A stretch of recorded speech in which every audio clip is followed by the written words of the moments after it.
Last class में हमने evaporation start कर दिया था। एवापोरेशन में हमने अपना एवापोरेटिंग पान कंप्लीट कर लिया था। आज सेकंड फोर्स्ड सर्कुलेशन एवापोरेटर। ठीक है, तो पहले डायग्राम डिस्कस कर लेते हैं। ये हमारी डायग्राम है फोर्स सर्कुलेशन एवापोरेटर की।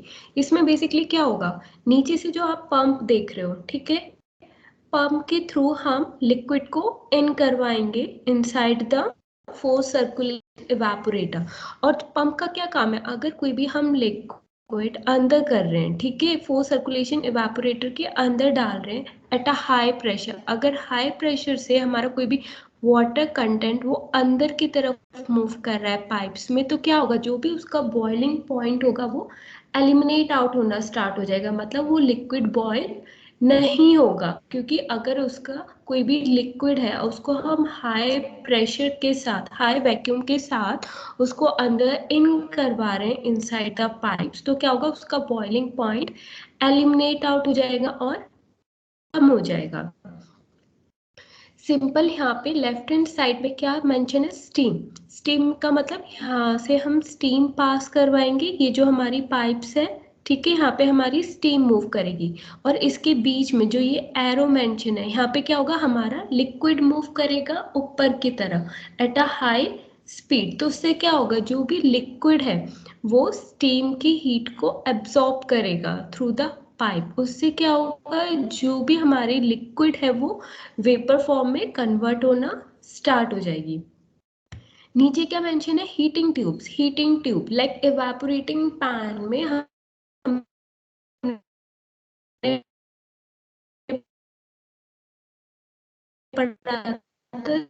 स्टीम सर्कुलेशन में क्या प्रेजेंट है, हमारी हीटिंग ट्यूब्स प्रेजेंट है, इनके अंदर हमारी स्टीम मूव करेगी, ठीक है। और इन ट्यूब्स के बीच में जो स्पेस प्रेजेंट है, जहाँ पे एरो मेंशन है, वहां पे क्या मूव करेगा, हमारा लिक्विड मूव करेगा इन अपवर्ड डायरेक्शन। क्योंकि नीचे क्या है, हमारा पंप के थ्रू अपने लिक्विड को अंदर इन करवा है। यहाँ पे क्या है, गैसेस और कंडेंसेट। अगर कोई भी हमारी गैस इसमें ऑलरेडी प्रेजेंट है, वो यहाँ से रिमूव आउट होगी। और कंडेंसेट, कंडेंसेट का मतलब क्या था, जब हम यहाँ पे स्टीम को इन करवा रहे हैं, ठीक है, और यहाँ पे लिक्विड भी प्रेजेंट है, लिक्विड हमारा ज्यादा ठंडा होगा, ठीक है, as compare to the steam. तो चांसेस हो सकते हैं जो हमारा ठंडा लिक्विड है वो गर्म स्टीम को भी ठंडा कर सकते हैं। उसमें क्या होगा, जो भी हमारी स्टीम होगी वो जम जाएगी हमारे पाइप में।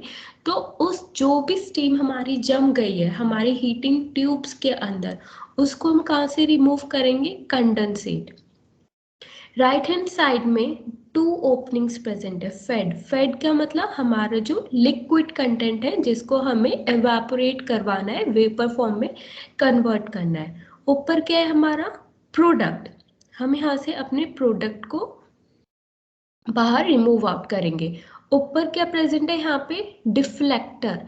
अब डिफ्लेक्टर का क्या काम है, जो भी यहाँ से नीचे से हमारा लिक्विड आ रहा है at a high pressure, deflector पे क्या होगा, यहाँ पे हमारे वेपर्स फॉर्म कन्वर्ट हो जाएंगे लिक्विड के, क्योंकि वो क्या करेंगे, हीट को एब्सॉर्ब करेंगे through the heating tubes. Deflector का क्या काम है, वेपर्स को और लिक्विड को अलग अलग करना, ठीक है। डिफ्लेक्टर के, और जब नीचे से हमारी लिक्विड हाई स्पीड पे आ रही है तो डिफ्लेक्टर तक पहुंचने पे क्या होगा, जो भी लिक्विड की स्पीड होगी वो मिनिमम हो जाएगी, रुक जाएगी। लाइक हम लोग रनिंग करते हैं तो शुरू में क्या होता है, हमारी स्पीड बहुत ज़्यादा होती है, ठीक है, और लास्ट एंड पॉइंट पे क्या होता है, जब हम रुक जाते हैं तो हमारी स्पीड मिनिमम हो जाती है और हमारी बॉडी में से ज़्यादा हीट जनरेट भी होने लग जाती है जब हम रनिंग करते हैं अप्रोक्स 30 मिनट्स और 1 आवर लगातार तक, ठीक है।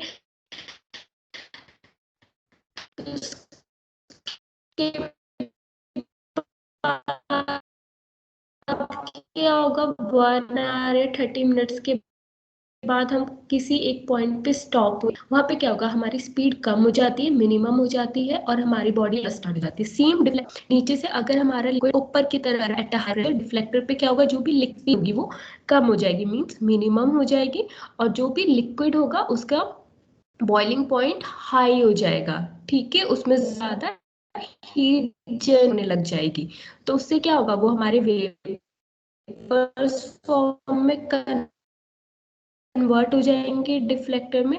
अब यहाँ पे में हमारे आगे जो वेपर फॉर्म में कन्वर्ट नहीं हो पाए, फिर वो कहाँ मूव करेंगे, हमारे साइक्लोन सेपरेटर में। साइक्लोन सेपरेटर का हमें पता है वो वेपर्स और लिक्विड को अलग करते हैं। अब देखो वेपर हेड में हमारे वेपर्स भी आ गए हैं और हमारा लिक्विड कंटेंट भी आ गया है। सो साइक्लोन सेपरेटर में हमारा क्या मूव करेंगे, हमारे वेपर्स मूव करेंगे, और जो वेपर हेड में कुछ लिक्विड बाकी रह गया है, जो वेपर फॉर्म में कन्वर्ट नहीं हुआ है, वो दोबारा रिटर्निंग ट्यूब से बाहर निकल जाएंगे। ये जो राइट हैंड साइड में आप एरो देख रहे हो रिटर्निंग ट्यूब में, यहाँ पे जो भी लिक्विड बचेगा वो रिटर्निंग ट्यूब में आएगा और बाहर प्रोडक्ट के थ्रू वो निकल जाएगा। अब साइक्लोन सेपरेटर में हमारे वेपर्स गए, वेपर्स या बाहर आउटलेट जो मेंशन है वेपर की, वहां से रिमूव आउट हो जाएंगे। अब नीचे ये जो ट्यूब आपको दिखाई दे रही है जो रिटर्निंग पाइप के साथ अटैच्ड है, तो कुछ लिक्विड कंटेंट हुआ वो रिटर्निंग पाइप में आएगा और प्रोडक्ट के थ्रू बाहर निकल जाएगा। इसमें बेसिक क्या था, हमने इसमें वाटर को इन करवाया, लिक्विड कंटेंट को with the help of pump, means at a high pressure। तो अगर हमने हाई प्रेशर से लिक्विड को अंदर मूव करवाया है तो उससे क्या होगा, उसका बॉइलिंग पॉइंट एलिमिनेट आउट हो जाएगा, मीन्स लिक्विड बॉइल नहीं होगा। यहाँ से हम लेफ्ट हैंड साइड में एक इनलेट होता है स्टेम के लिए, स्टीम। तो स्टीम किस में मूव करेगी, हमारी हीटिंग ट्यूब्स में मूव करेगी। जब हमारी हीटिंग ट्यूब ज़्यादा गर्म हो जाएंगी तो उनके बीच में क्या मूव कर रहा है, हमारा लिक्विड मूव कर रहा है। जब ट्यूब ज़्यादा गर्म हो गई तो लिक्विड क्या करेगा, हीट को एब्जॉर्ब करना स्टार्ट करेगा। ठीक है, जब हमारा लिक्विड हीट को एब्जॉर्ब करेगा तो लिक्विड किस कन्वर्ट हो जाएगा, हमारे वेपर फॉर्म पे आके उसकी स्पीड कम हो जाएगी। क्यों हो जाएगी, मैंने एग्जांपल दिया था, लाइक हम रनिंग करते हैं, शुरू में हमारी स्पीड बहुत ज्यादा होती है, ठीक है, पर एक मिनट,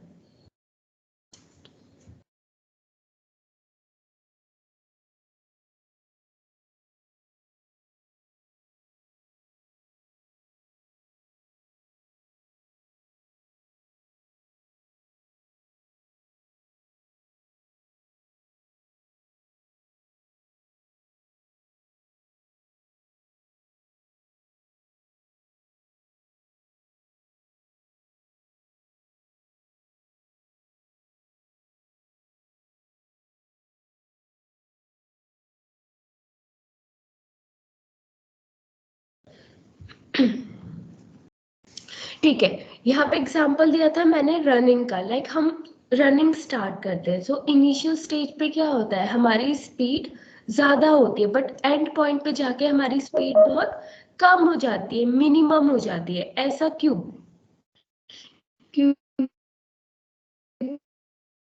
कि हम अपनी स्पीड को कम कर रहे हैं। जब हम अपनी स्पीड को कम करने से ज्यादा हीट जनरेट होना स्टार्ट हो जाती है। जब अगर सेम डिफ्लेक्टर तक पहुंच, जब जो भी लिक्विड होगा जब हमारा वो डिफ्लेक्टर तक पहुंच जाएगा तो क्या होगा, जो भी लिक्विड की स्पीड होगी वो कम हो जाएगी और उस लिक्विड में से ज्यादा हीट जनरेट होना स्टार्ट हो जाएगा। तो क्या होगा, हमारे वो लिक्विड वेपर फॉर्म में कन्वर्ट हो जाएंगे, और वेपर हेड में क्या होगा, हमारा वेपर और लिक्विड अलग अलग हो जाते हैं। वेपर हेड में जो वेपर्स होंगे वो साइक्लोन सेपरेटर में मूव करेंगे और बाहर रिमूव आउट हो जाएंगे, और जो साइक्लोन सेपरेटर में या वेपर हेड में कोई भी लिक्विड कंटेंट बचा है वो रिटर्न पाइप में मूव करेगा और वो बाहर रिमूव आउट हो जाएगा। ठीक है, सिंपल ये था। अब हम इसके बारे में पढ़ लेते हैं। प्रिंसिपल क्या है इसका, in forced circulation evaporator the liquid requires additional mechanical agitation for its movement, that is liquid is circulated through the tubes using high pressure pump। हमने पढ़ा था डायग्राम में, नीचे बॉटम में क्या प्रेजेंट था, पंप प्रेजेंट था। पंप क्यों प्रेजेंट था, ताकि जो हमारा लिक्विड है वो हाई स्पीड से या हाई प्रेशर से सर्कुलेट हो inside the tubes. So as a result, liquid does not boil because boiling point is high, sudden fall in pressure. तो high pressure से हमारा liquid अंदर की तरफ move कर रहा है inside the tube, so उससे क्या होगा, जो liquid का boiling point होगा due to the high pressure, उसका boiling point कम हो जाएगा. Observed when the liquid leaves the tube and enter the vapor head. तो फिर बाद में क्या होगा, जब हमारा बॉइलिंग पॉइंट कम हो जाएगा लिक्विड का. बॉइलिंग पॉइंट क्यों कम हो रहा है, क्योंकि हम लिक्विड को हाई प्रेशर के थ्रू अंदर इन करवा रहे हैं.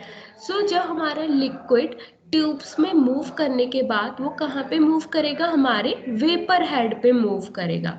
सो वेपर हेड पे जाके हमारा लिक्विड कैसा हो जाएगा, सुपर हीटेड हो जाएगा और वहाँ पे लिक्विड वेपर फॉर्म में कन्वर्ट होना स्टार्ट हो जाएगा. तो उससे क्या होगा, हमारा एवेपोरेशन प्रोसेस होगा. Now construction. Basically force circulation evaporator में मेनली क्या प्रेजेंट है, पंप. इंपॉर्टेंट काम किसका है, पंप का काम है, क्योंकि पंप क्या कर रहा है, प्रेशर को इंक्रीज करवा रहा है. और किसका प्रेशर इंक्रीज हो रहा है, हमारा लिक्विड का प्रेशर इंक्रीज हो रहा है फॉर द सर्कुलेशन प्रोसेस. और हमारे इवेपोरेटर में क्या प्रेजेंट थे, हीटिंग ट्यूब्स प्रेजेंट थे, उनको हम स्टीम जैकेटेड ट्यूब्स भी बोलते हैं. उनमें क्या होगा, हमारी स्टीम सर्कुलेट होगी. और जो हमारा इंटरनल डायमीटर है और लेंथ फोर सर्कुलेशन इवेपोरेटर्स की कितनी होगी, जो उसमें ट्यूब्स जो प्रेजेंट है, हीटिंग ट्यूब्स जिसमें हमारी स्टीम मूव करेगी, उसका डायमीटर कितना होगा, 0.1 मीटर और लेंथ कितनी होगी, 2.5 metre. And the parts of the tube project into the vapor head. और जो हमारा फोर्स सर्कुलेशन एवेपोरेटर है वो कितने पार्ट्स में सब डिवाइडेड है, वेपर हेड में होता है. वेपर हेड में क्या होता है, जो भी हमारा लिक्विड होता है वो सुपर हीटेड हो जाता है. ठीक है, एक डिफ्लेक्टर होता है और एक रिटर्न पाइप होता है. रिटर्न पाइप से क्या होगा, जो भी हमारा लिक्विड होगा वो रिटर्न पाइप में वापस मूव कर जाएगा और जो भी हमारा लिक्विड वेपर में कन्वर्ट हो जाएगा वो साइक्लोन सेपरेटर में मूव करेगा downward and enters the pump inlet.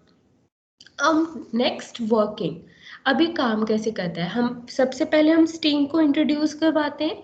उसको हम कहाँ से इंट्रोड्यूस करवाएंगे, through the heating tubes.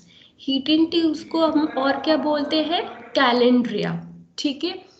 Fed is introduced through the provided inlet and is forced by the pump to the tubes with a positive velocity. Right hand side पे हमने देखा था एक फेड की ओपनिंग थी, तो हम फेड को इंट्रोड्यूस करवाते हैं लिक्विड को इनसाइड द ट्यूब्स और वो लिक्विड कैसे मूव कर रहा है, with the help of high pressure.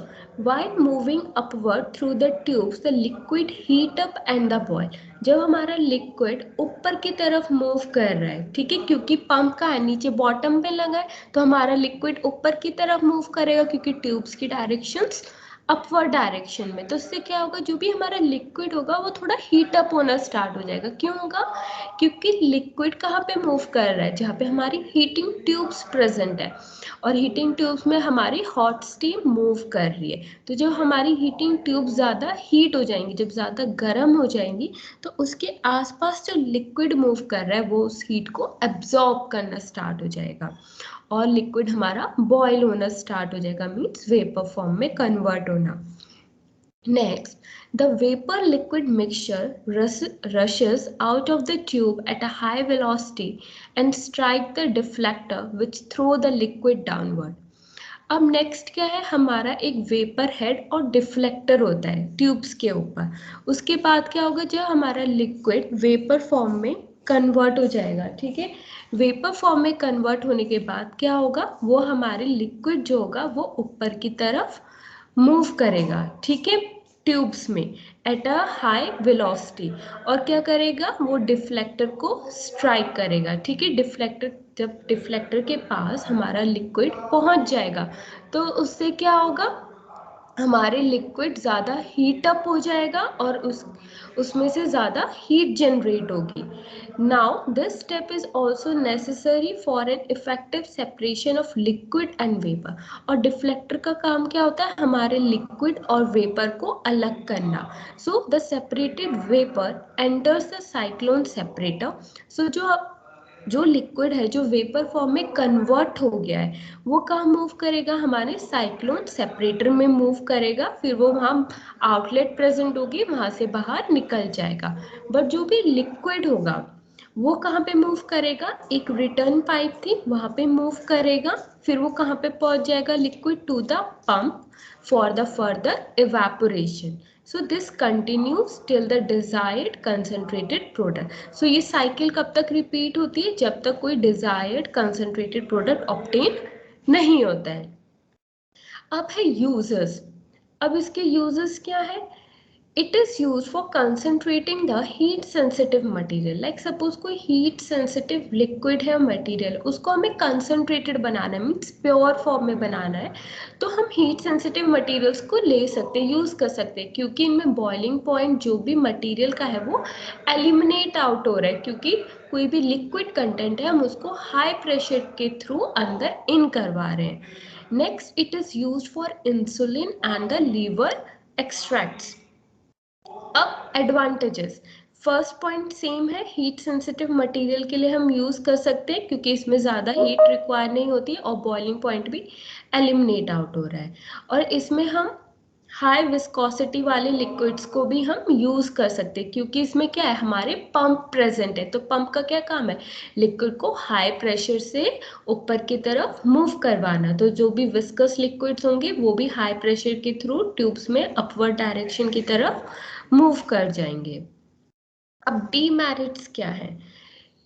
First of all expensive है, ठीक है.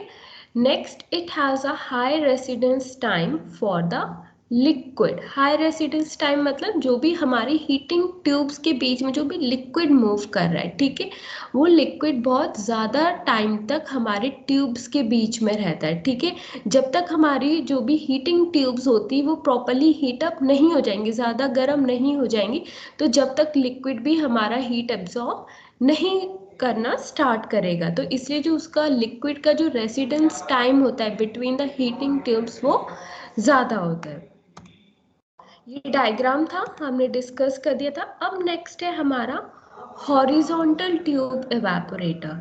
हमारा जो हमने अभी फोर्स सर्कुलेशन एवेपोरेटर पढ़ा ये उसी की तरह सेम है, बस थोड़े से चेंजेस है इसमें. फोर्स सर्कुलेशन एवेपोरेटर बेसिकली आप इसमें देख रहे होगे बीच में हमारी कुछ ट्यूब्स प्रेजेंट है, ठीक है, और वो कैसे प्लेस्ड है? हॉरिजॉन्टली प्लेस्ड है, ठीक है. जो बीच में आपको ये ट्यूब्स दिखाई दे रही है वो कैसे अटैच्ड है? हॉरिजॉन्टली. सेम इसका मैकेनिज्म है. ये जो आप साइड में देख रहे हो राइट हैंड साइड पे स्टेम के लिए इनलेट है, स्टीम यहाँ पे हमारी मूव करेगी.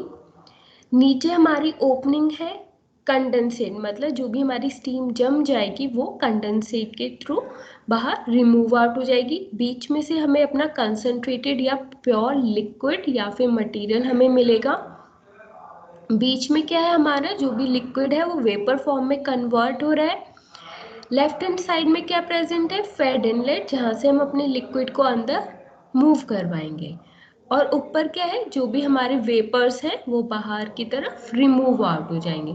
सो सिंपल है. इसमें यहाँ से हम स्टेम को इन करवाएंगे अंदर द हीटिंग ट्यूब्स.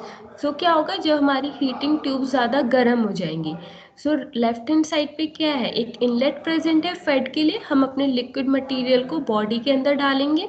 जब ट्यूब्स हमारी ज़्यादा गर्म हो जाएंगी, ये जो हॉरिजॉन्टल ट्यूब्स हैं, जब इनमें हमारी स्टीम जो मूव करेगी वो ज़्यादा गर्म हो जाएंगी, ठीक है, ट्यूब्स. तो उससे क्या होगा? जो भी लिक्विड होगा वो हीट को एब्जॉर्ब करना स्टार्ट करेगा फ्रॉम द हॉरिजॉन्टल ट्यूब्स. तो उससे क्या होगा? जो भी लिक्विड होगा वो वेपर फॉर्म में कन्वर्ट होना स्टार्ट हो जाएगा. ये वेपर्स आपको दिखाई दे रहे हैं. सो जो भी वेपर्स होंगे वो बाहर की तरफ निकलेंगे. जो ऊपर की तरफ आपको ओपनिंग दिखाई दे रही है, सॉल्वेंट वेपर. अब नीचे क्या दो प्रेजेंट है, कंडेंसेट। कंडेंसेट मतलब जो भी हमारी स्टीम है अगर वो जम जाए तो वो कहाँ से निकलेगी, थ्रू द कंडेंसेट। सो हम लिक्विड को इतने वेपर फॉर्म में कन्वर्ट करवाएंगे जितना हमें कंसंट्रेटेड प्रोडक्ट चाहिए। सपोज हमें 10 ml हमने इसमें लिक्विड डाला और हमें 5 ml कंसनट्रेटेड प्रोडक्ट चाहिए, तो हम 5 ml लिक्विड को इवेपोरेट आउट करवा देंगे और जो बाद में 5 ml लिक्विड बचेगा, ठीक है, वो कैसा होगा, हमारा एक तरीके का कंसनट्रेटेड प्रोडक्ट होगा, मतलब प्योर फॉर्म होगा। उसको हम नीचे से, ये जो बॉटम में आपको आउटलेट दिखाई दे रहा है, यहाँ से रिमूव आउट कर देंगे। ये सिंपल होता है हॉरिजॉन्टल ट्यूब इवेपोरेटर। अब इसके बारे में पढ़ते हैं। So horizontal tube evaporator is a modified form of open pan evaporator.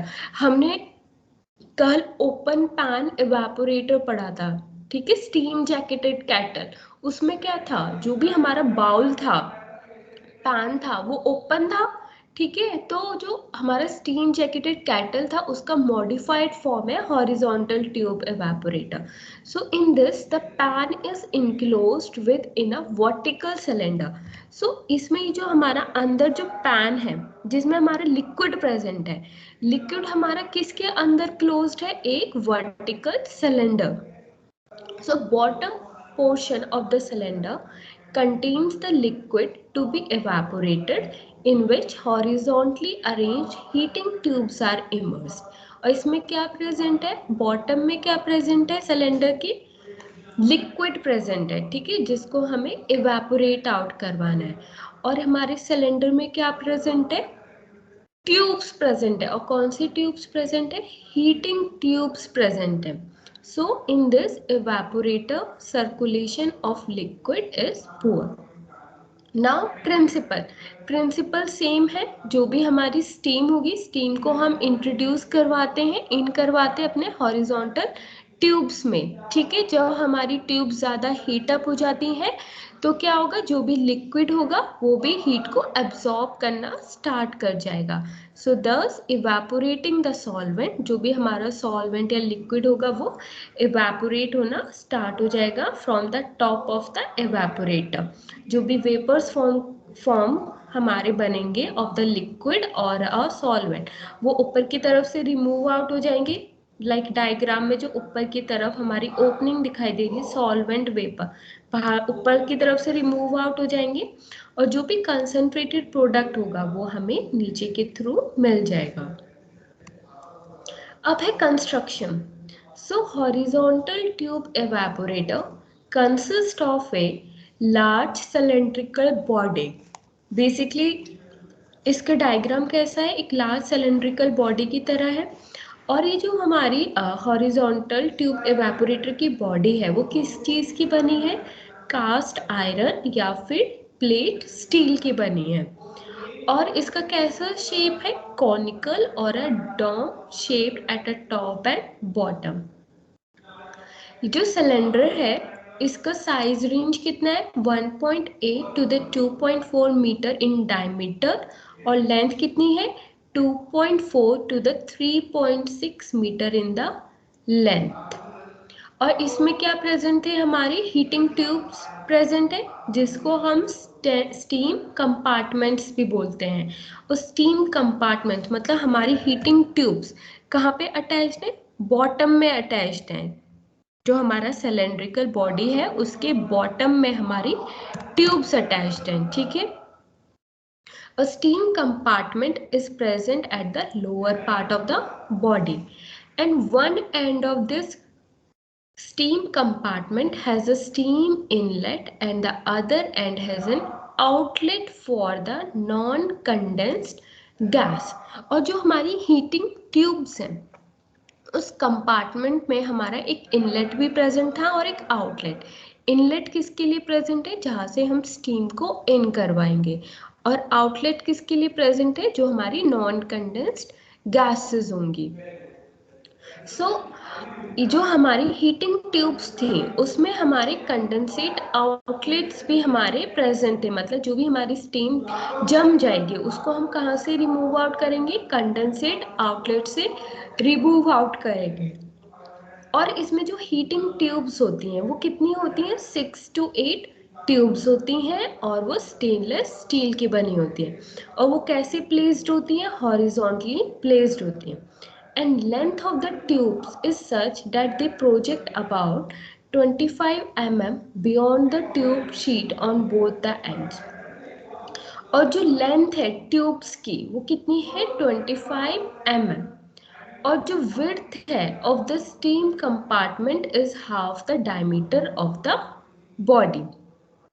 अब स्टीम कंपार्टमेंट के ऊपर क्या प्रेजेंट था, हमारी बॉडी में क्या क्या प्रेजेंट है, एक फेड इनलेट प्रेजेंट था जहाँ से हम फेड को इंट्रोड्यूस करवाएंगे और सिलेंड्रिकल बॉडी के ऊपर क्या प्रेजेंट था, वेपर आउटलेट जहाँ से हम वेपर को रिमूव आउट करवाएंगे और बॉटम में क्या प्रेजेंट है, एक आउटलेट प्रेजेंट है जहाँ से हम अपने कंसंट्रेटेड प्रोडक्ट को बाहर रिमूव आउट करवा देंगे. ठीक है, सिंपल वर्किंग भी इसकी बिल्कुल सिंपल है. हम फेड को अंदर इंट्रोड्यूस करवाएंगे, ठीक है, हीटिंग ट्यूब्स में हम अपनी स्टीम को इन करवाएंगे. जब हमारी हीटिंग ट्यूब्स ज़्यादा गर्म हो जाएंगी तो क्या होगा, जो भी बॉडी में हमारा लिक्विड प्रेजेंट है वो लिक्विड हीट को एब्जॉर्ब करना स्टार्ट कर देगा फ्रॉम द हीटिंग ट्यूब्स और जो भी लिक्विड होगा वो हमारा वेपर फॉर्म में कन्वर्ट होना स्टार्ट हो जाएगा. और हमारी जो सिलेंड्रिकल बॉडी थी ऊपर की तरफ क्या प्रेजेंट था, एक वेपर आउटलेट प्रेजेंट था, वहां से हमारे वेपर्स बाहर निकल जाएंगे. और bottom of the cylindrical body में क्या प्रेजेंट था, हमारा आउटलेट एक प्रेजेंट था फॉर द कंडेंसेट प्रोडक्ट. सो जो भी हमारा कंसंट्रेटेड प्रोडक्ट होगा या प्योर प्रोडक्ट होगा हम उसे नीचे की तरफ से रिमूव आउट कर देंगे. सिंपल यही चीज यहाँ पे लिखी है. The feed is introduce into the evaporator till the steam compartment gets immersed in the liquid to be evaporated. Next, steam is introduced into the steam compartment through the provided inlet. As the steam passes through the horizontal tubes, they receive the heat from the steam and transfer into the liquid outside the tubes. वही चीज लिखी है यहाँ पे. Body में एक fade inlet present है, वहां से हम फेड को इंट्रोड्यूस करवाएंगे स्टीम कंपार्टमेंट से. स्टीम कंपार्टमेंट्स में हम अपनी स्टीम को अंदर इन करवाएंगे और हमारी स्टीम मूव करेगी, मींस पास करेगी थ्रू द हॉरिजॉन्टल ट्यूब्स. और जो भी हमारी स्टीम होगी क्या करेगी, वो हमारे ट्यूब्स को हीट अप कर देगी और जो हीट होगी वो हमारे लिक्विड में ट्रांसफर होना स्टार्ट हो जाएगी outside the tube, means liquid heat को एब्जॉर्ब करना स्टार्ट कर देगा. And the steam condensate passes through the provided outlets at the bottom end of the steam compartment. और जो भी हमारा steam condensate होगा मीन्स जो भी हमारी steam होगी जो condensate हो जाएगी, जो जम जाती है, वो कहाँ से remove out होगी, from the outlet at the bottom end of the steam compartment. और जो भी हमारा फेड होगा, जो भी लिक्विड मटेरियल होगा वो हमारे हीट को एब्सॉर्ब करेगा फ्रॉम द हीटिंग ट्यूब और जो सॉल्वेंट होगा the solvent will evaporate and it will convert into the vapor which escape through the outlet at the top. और जो हमारे वेपर्स होंगे वो ऊपर की तरफ एक ओपनिंग थी हमारी बॉडी में वहां से रिमूव आउट हो जाएंगे और बाद में एंड में हमारा प्रोसेस कंटिन्यू होता रहेगा जब तक हमें अपना कंसंट्रेटेड लिक्विड या सॉल्वेंट नहीं मिल जाता है. So this process continues till a concentrated liquid is obtained which is collected from the product outlet at the bottom. और हम अपने कंसंट्रेटेड लिक्विड को कहाँ से रिसीव करेंगे, from the outlet at the bottom. ये सिंपल इसकी वर्किंग थी. अब हम पढ़ेंगे यूजेस कि हॉरिजॉन्टल ट्यूब इवेपोरेटर्स कहाँ का यूज कर सकते हैं. इसको हम नॉन विस्कस सॉल्यूशन में यूज करते हैं which on evaporation do not deposit the scales or the crystals. So horizontal tube evaporator कहाँ यूज हो रहा है, जो हमारे नॉन विस्कस सॉल्यूशंस में हम इनको यूज करते हैं, लाइक द कस्कारा एक्सट्रैक्ट. अब इसके एडवांटेजेस और डिसएडवांटेजेस. एडवांटेजेस, जो इसकी कॉस्ट है वो बहुत कम है, ठीक है। It is easy to install, ठीक है, क्योंकि ये जो इक्विपमेंट है वो ज़्यादा कॉम्प्लेक्स नहीं है, तो हम इसको ईजिली इंस्टॉल कर सकते हैं। और जिसमें हमारी हीटिंग ट्यूब्स थी उनको भी हम ईजिली रिमूव आउट कर सकते हैं। अब डीमेरिट्स क्या है? It requires a large heating area, जो भी हमारे इसमें सिलेंड्रिकल बॉडी प्रेजेंट है, ठीक है, उसके लिए क्या रिक्वायर्ड है? लार्ज हीटिंग एरिया रिक्वायर्ड है, and it is not use for thermolabile material and crystalline products. और ये थर्मोलेबाइल मटेरियल के लिए यूज़ नहीं होता, मीन्स जो ज़्यादा हीट में हमारे खराब हो जाते हैं, ठीक है। और जो भी हमारे क्रिस्टलाइन प्रोडक्ट्स होते हैं उनको हम हॉरिजॉन्टल ट्यूब एवापोरेटर में यूज़ नहीं कर सकते। अब नेक्स्ट है हमारा क्लाइंबिंग फिल्म इवापोरेटर। इसको हम राइजिंग फिल्म इवापोरेटर बोलते हैं। इसकी मैकेनिज्म सेम होती है approx like force circulation evaporator की तरह, ठीक है। एक मिनट।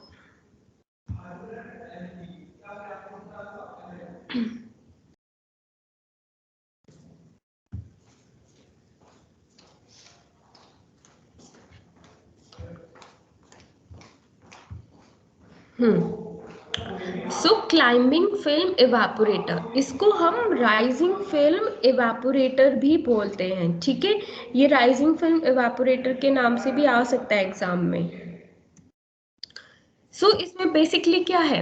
इसमें हमारा पंप प्रेजेंट नहीं होता, बल्कि फोर्स सर्कुलेशन इवापोरेटर में हमारा पंप प्रेजेंट था। बट क्लाइंबिंग फिल्म में हमारा पंप प्रेजेंट नहीं होता है। नीचे आपको एक दिखाई दे रहा होगा फेड। यहाँ फेड मतलब यहाँ से हम अपने लिक्विड को इन करवाएंगे इनसाइड द ट्यूब्स। ये जो एरो आपको दिखाई दे रहे हैं, हमारा लिक्विड इन ट्यूब्स में मूव करेगा ऊपर की तरफ, इसलिए हम इसको क्लाइंबिंग फिल्म बोलते हैं, मतलब हमारा लिक्विड ऊपर की तरफ मूव कर रहा है। लेफ्ट हैंड साइड में आपको स्टीम के लिए इनलेट दिखाई दे रही होगी, सेम होगा, हमारी स्टीम इन ट्यूब्स में इन करेगी। जब हमारी ट्यूब ज़्यादा हीट हो जाएंगी, ये जो लिक्विड होगा हीट को एब्जॉर्ब करना स्टार्ट कर देगा। बीच में क्या प्रेजेंट है? डिफ्लेक्टर और वेपर हेड। इनका काम क्या होता है? वेपर और लिक्विड को अलग करना। अब जो भी हमारे वेपर्स होंगे वो कहाँ पे मूव करेंगे? साइक्लोन सेपरेटर में मूव कर जाएंगे और ऊपर की तरफ से बाहर रिमूव आउट हो जाएंगे। और जो भी हमारा लिक्विड होगा जो वेपर फॉर्म में कन्वर्ट नहीं हो पाया, वो किस में मूव करेंगे? जो पाइप फॉर रीसर्कुलेशन है, मीन्स रिटर्न पाइप में दोबारा वो मूव कर जाएंगे और वो दोबारा कहाँ पे मिलेंगे? हमारे फेड में दोबारा आ जाएंगे और वो दोबारा ऊपर की तरफ मूव करेंगे जब तक वो वेपर फॉर्म में कन्वर्ट नहीं हो जाते। तो ये प्रोसेस बार बार रिपीट होता रहेगा। और नीचे से हमें क्या मिलेगा? जो भी हमारा कंसंट्रेटेड प्रोडक्ट होगा। यहाँ पे क्या प्रेजेंट है? वेंट और कंडेंसेट हमारी स्टीम के लिए। सिंपल था, जो हमारा फोर्स सर्कुलेशन इवेपोरेटर था उसी की तरह, बस इसमें पंप प्रेजेंट नहीं है और फोर्स सर्कुलेशन इवेपोरेटर में हमारा पंप प्रेजेंट था, ठीक है। यही चीज़ यहाँ पे लिखी है सिंपल, जो मैंने बताई अभी। In climbing film evaporator steam is supplied to the external surface of the tube. इसमें क्या करेंगे? हम स्टीम को ऊपर की तरफ मूव करवाएंगे। जो हमारी ट्यूब्स दिखाई दे रही है इनके अंदर हम स्टीम को अंदर मूव करवाएंगे और इनके आसपास जो लिक्विड मूव कर रहा है वो लिक्विड हीट को एब्जॉर्ब करना स्टार्ट करेगा। Next, the preheated fed is introduced from the bottom which flow up through the heating tube. जो भी हमारा फेड है, मतलब जो भी मटेरियल है या लिक्विड या सॉल्वेंट जिसको हमें हीट करवाना है वो ऊपर की तरफ मूव करेगा। ये जो आपको एरो दिखाई दे रहे हैं, यहाँ से हमारा लिक्विड ऊपर की तरफ मूव करेगा through the heating tubes. So the overall heat transfer coefficient of the preheated tube is high, due to which the liquid heats up rapidly. जो भी हमारी हीट ट्रांसफर हो रही है इनसाइड द लिक्विड, उसकी वजह से क्या हो रहा है? जो भी हमारा लिक्विड है वो रैपिडली हीट हो रहा है, ठीक है, क्योंकि जो भी हमारी स्टीम है वो उसमें ज़्यादा हीट डेवलप्ड हुई है, ठीक है। अगर स्टीम में ज़्यादा हीट डेवलप्ड हुई है तो उससे क्या होगा, जो भी हमारी ट्यूब्स होंगी वो भी जल्दी हीट अप हो जाएंगी। फिर उससे क्या होगा, जो भी हमारा लिक्विड होगा वो रैपिडली हीट होगा। Next, the liquid near the walls. So जो भी हमारा लिक्विड है जो हीटिंग ट्यूब्स के वॉल्स के आसपास जो है ज़्यादा, वो जल्दी वेपर फॉर्म में कन्वर्ट होगा, ठीक है। वेपर फॉर्म में कन्वर्ट होगा and form the small bubbles which combine into the large bubbles. So these bubbles travel up in the tubes along with the slug interrupt. Means जो भी liquid है जो बबल फॉर्म में convert हो गया वो ऊपर की तरफ मूव करेगा और कहाँ पर जाएगा, हमारे डिफ्लेक्टर या फिर वेपर हेड में मूव कर जाएगा। The liquid film blown up from the top of the tube strike the entrainment separator. So जो भी लिक्विड और वेपर है वो ऊपर की तरफ जाएंगे और वो कहाँ पे हमारे स्ट्राइक करेंगे, डिफ्लेक्टर पे जाके टकराएंगे। और डिफ्लेक्टर का क्या काम होगा, जो भी लिक्विड होगा उसको दोबारा मूव कर देगा हमारे रिटर्निंग पाइप में। और रिटर्न पाइप कहाँ प्रेजेंट है, हमारे लोअर पार्ट में प्रेजेंट है। कंस्ट्रक्शन, इसमें हमारी एक हीटिंग यूनिट होती है जिसमें हमारे स्टीम जैकेटेड ट्यूब्स प्रेजेंट हैं जो लॉन्ग होते हैं और नैरो होते हैं। इसमें स्टीम जैकेटेड ट्यूब्स कैसी है, लॉन्ग है, लंबी है, और नैरो है, मीन्स थोड़ी पतली है। And held between the two plates. At the top of the vapor head, a deflector or a entrainment separator is present. और वेपर हेड के ऊपर क्या प्रेजेंट है, हमारा डिफ्लेक्टर जो वेपर और लिक्विड को अलग करेगा। डिफ्लेक्टर को और क्या बोलते हैं हम, entrainment separator भी बोलते हैं। And the evaporator carries an inlet for the stem, two outlets for the wet. और जो हमारा इवेपोरेटर है, क्लाइंबिंग फिल्म इवेपोरेटर है, उसमें क्या प्रेजेंट है, एक इनलेट प्रेजेंट है हमारी स्टीम के लिए और दो आउटलेट्स प्रेजेंट है वेंट के लिए और एक कंडेंसेट के लिए जो स्टीम जो जम जाएगा। और हमारा एक फेड इनलेट भी प्रेजेंट है जहाँ से हम अपने सॉल्वेंट को अंदर इन करवाएंगे और नीचे की साइड एक प्रोडक्ट आउटलेट प्रेजेंट है जहाँ से हम अपने कंसंट्रेटेड प्रोडक्ट को बाहर निकाल देंगे। और इनलेट, फेड इनलेट और प्रोडक्ट आउटलेट का प्रेजेंट है हमारे बॉटम में प्रेजेंट है। नाउ वर्किंग, कि काम कैसे कर रहे हैं। The preheated liquid fed to be evaporated is introduced through the inlet provided at the bottom. So जो हमारा preheated liquid fed है, means जो कोई भी liquid या stem है हमने उसको पहले heat up कर रखा है, उसको थोड़ा heat करवाने के बाद हम उसको अंदर in करवाते हैं अपने evaporator में। Next, the height of the liquid column is kept. और जो हमारी height है, किसकी हाइट, जो भी हमारे इसमें ट्यूब्स जो प्रेजेंट है जिसमें हमारा लिक्विड मूव करेगा वो कितनी हाइट की है, 0.6 मीटर और 1.2 metre above the bottom tube sheets. और steam is introduce through the inlet, enter the spaces outside the tube. और जो भी हमारी हीट होगी from the steam get transfer through the wall of the tube to the liquid. और हमारी steam कैसे transferred होगी, जो भी हमारी वॉल्स जो भी हैं हमारी हीटिंग ट्यूब्स की, वहाँ से हमारी हीट ट्रांसफर होगी इनसाइड द लिक्विड और हमारा लिक्विड क्या होगा, वेपर फॉर्म में कन्वर्ट होना स्टार्ट हो जाएगा और स्मॉल बबल्स में फॉर्म होगा हमारा liquid.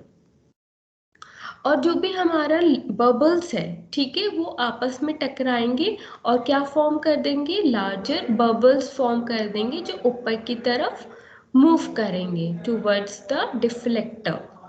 As a result, the liquid spread over the wall of the tube, forming a film undergoing the rapid vaporization. So, the liquid concentrate and the vapor mixture ejects from the top of the tube at a high velocity. So, जो भी liquid है जो vapor form में convert हो गया और जो liquid जो कन्वर्ट नहीं हुआ है वेपर में, वो भी ऊपर की तरफ मूव करेगा at a high velocity.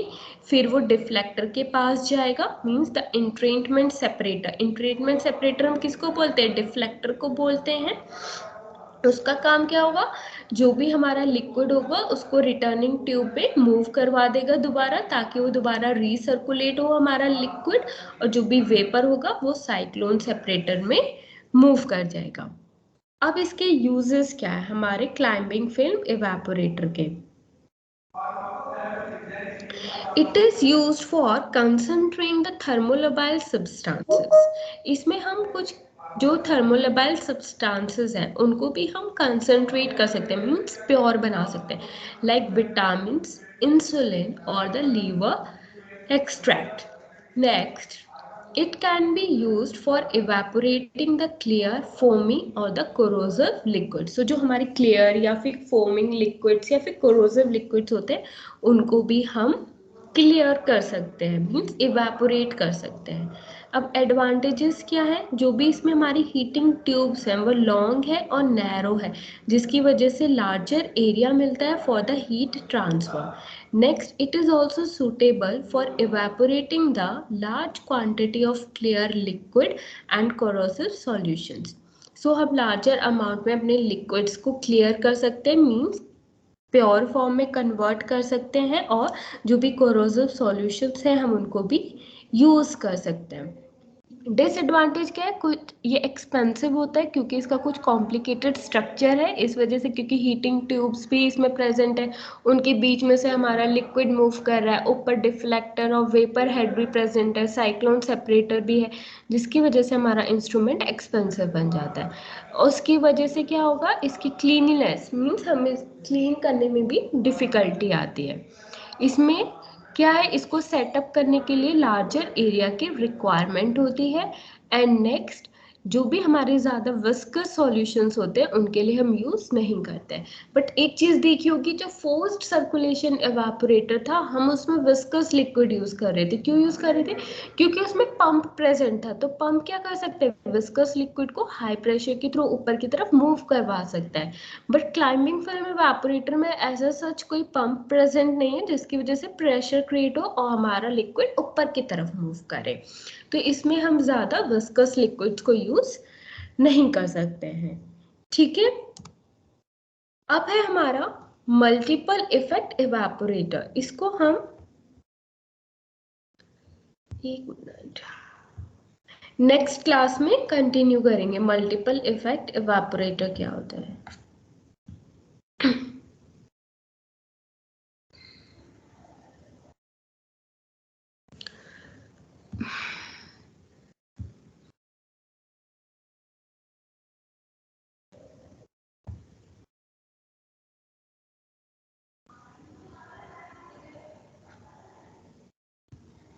So next class आप लोगों की गरिमा मैम की है, ठीक है।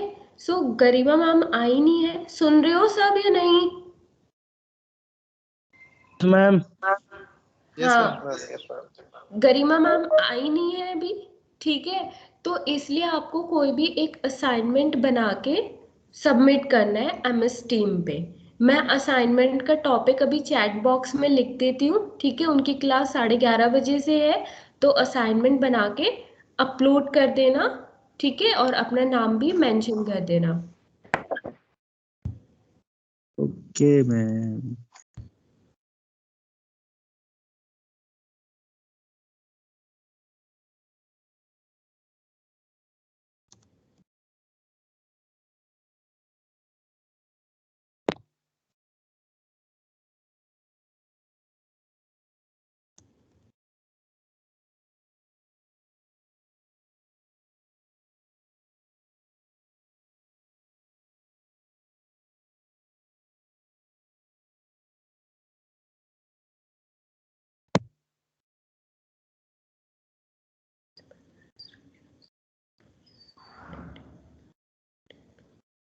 मैंने सेंड कर दिया है चैट बॉक्स पे, देख लो।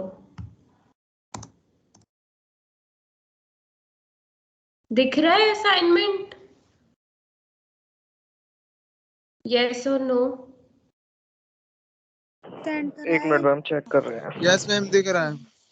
दिख रहा है, इस पे असाइनमेंट बना के, ठीक है, भेज देना। चाहे जो इंजीनियरिंग वाला ग्रुप है उस पे भेज देना, ठीक है। सो जो बच्चा भेजेगा उसी को 11:30 से 12:30 तक की अटेंडेंस मिलेगी, ठीक है। Okay ma'am.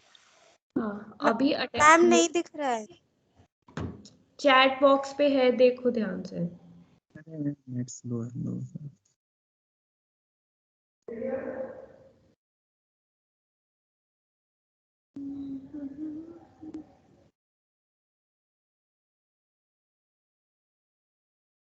नवीन अटेंडेंस ले ले। ले ली भाई, ले ली, दे दी मैम। ले ली। अवनीश, ले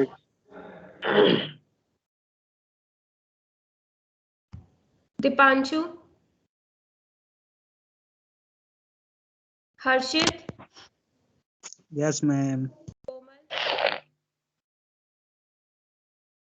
मानवेंद्र, प्रेजेंट मैम।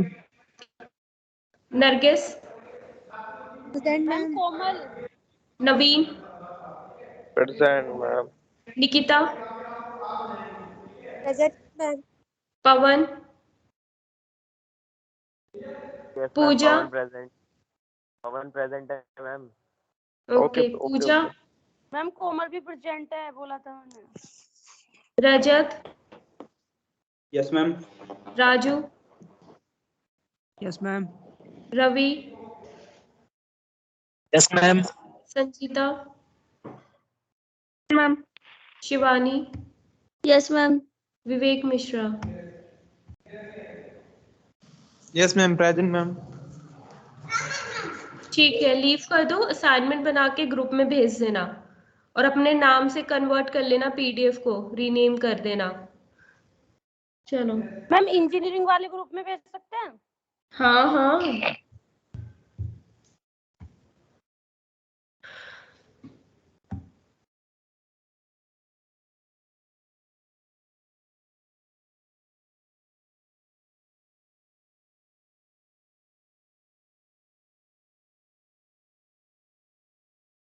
असाइनमेंट भेज दो कोई।